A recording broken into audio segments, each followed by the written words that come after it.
Okay, dear speakers, delegates of the member economies of APEC, general public, we are going to start the thematic session on policies to promote knowledge transfer applied to agriculture, aquaculture, mining, and health sectors.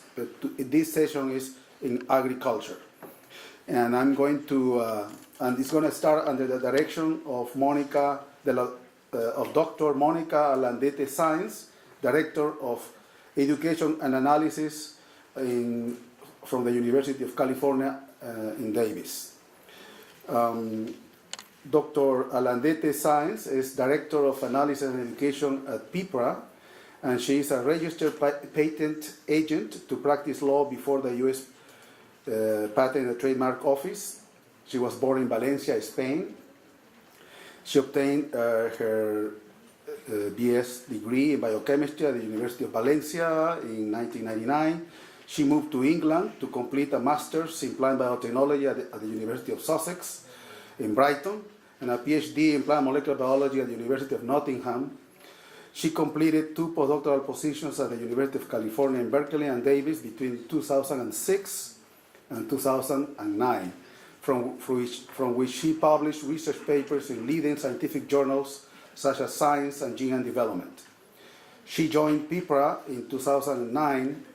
Her team creates patent landscapes and freedom to operate reports to facilitate strategic decision-making in technology protection and commercialization.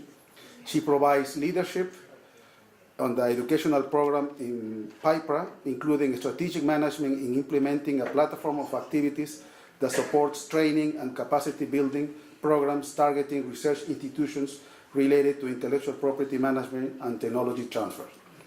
She also organizes international courses and workshops on intellectual property and technology transfer to promote innovation, as is the case of the Licensing Academy held every summer in the campus at USC Davis.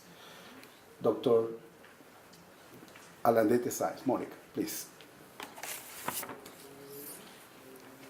25 minutes. Good morning, everybody. First of all, and thank you for the kind introduction.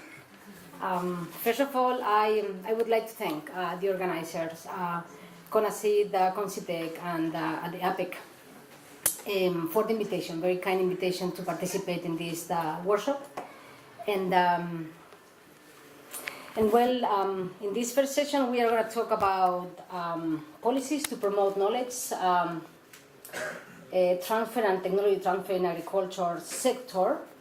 And I would like to make a small disclaimer, first of all, because I understand that technology transfer and knowledge transfer in the sector of agriculture is a sensitive and controversial topic.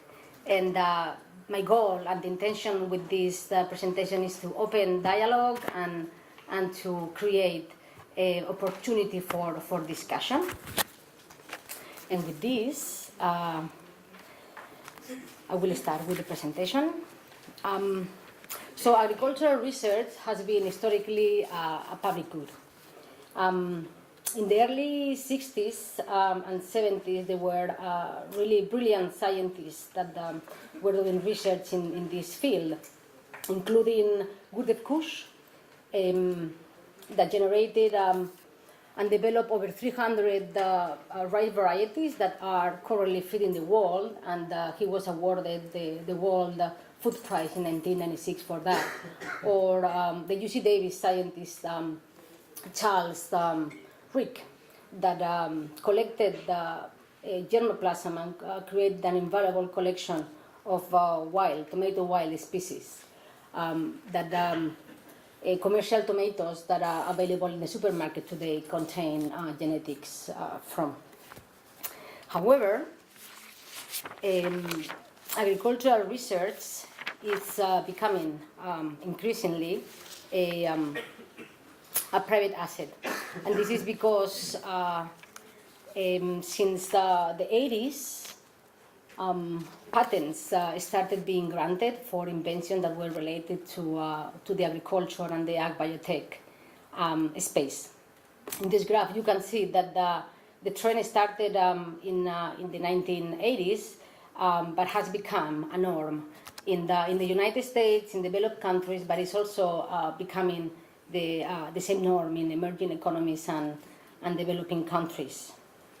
So intellectual property is important.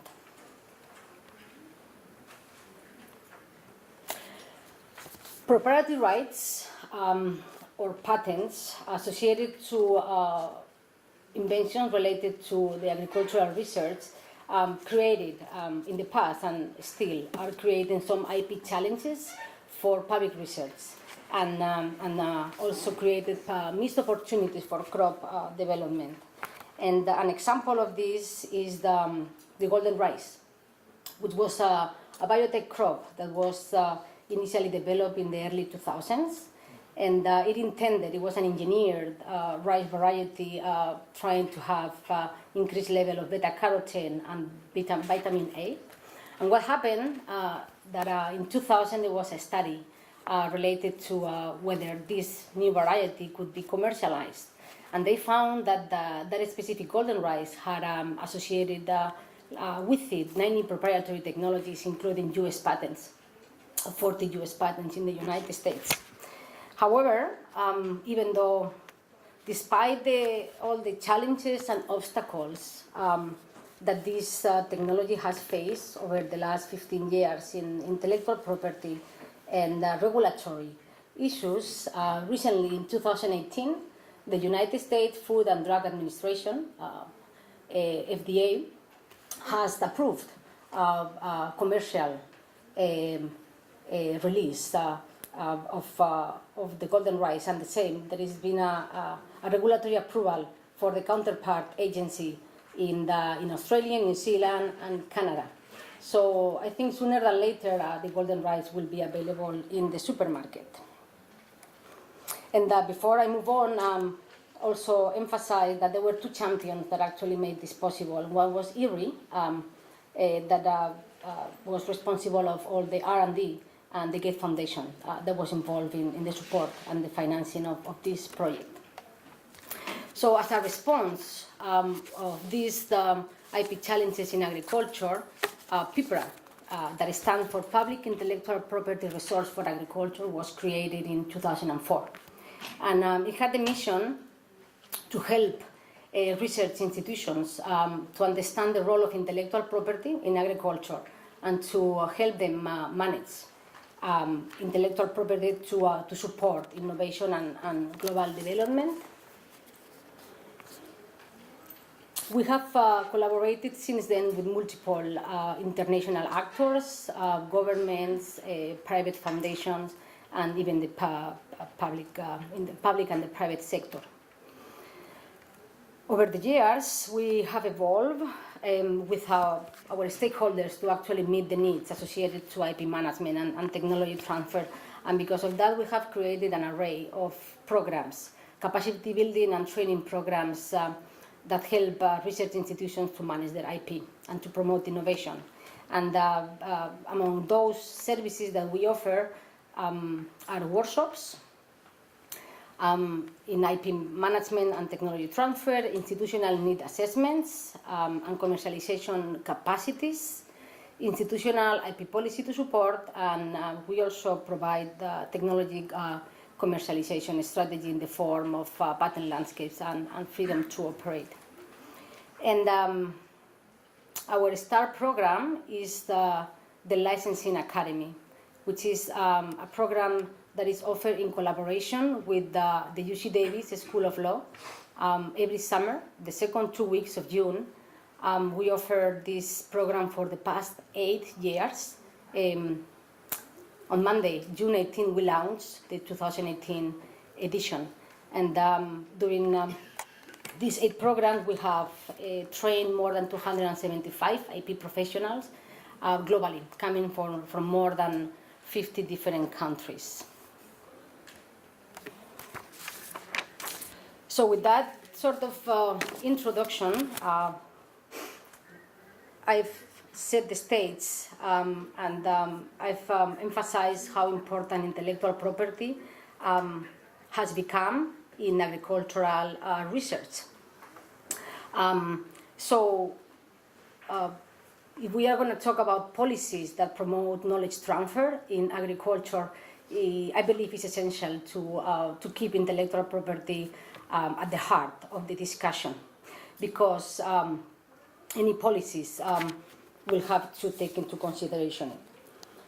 And for the remainder of my presentation, I'm going to be talking about factors that are driving the future of intellectual property rights in agriculture and food systems. And I will provide examples of how this is happening. So, and I have identified 4 factors, but there may be others. And of course, the panelists will be most than welcome to provide input later on.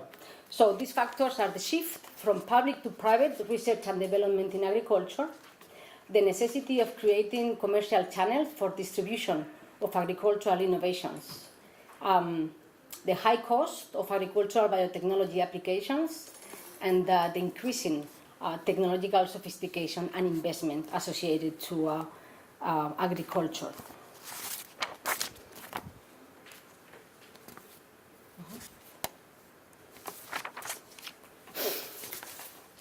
The first factor, a shift from public to private R&D in agriculture. We are seeing in developed countries that the contribution of the private industry to agricultural innovation is growing a lot faster than the contribution from public institutions. And there is an estimation that approximately 75% of the total food and agricultural R&D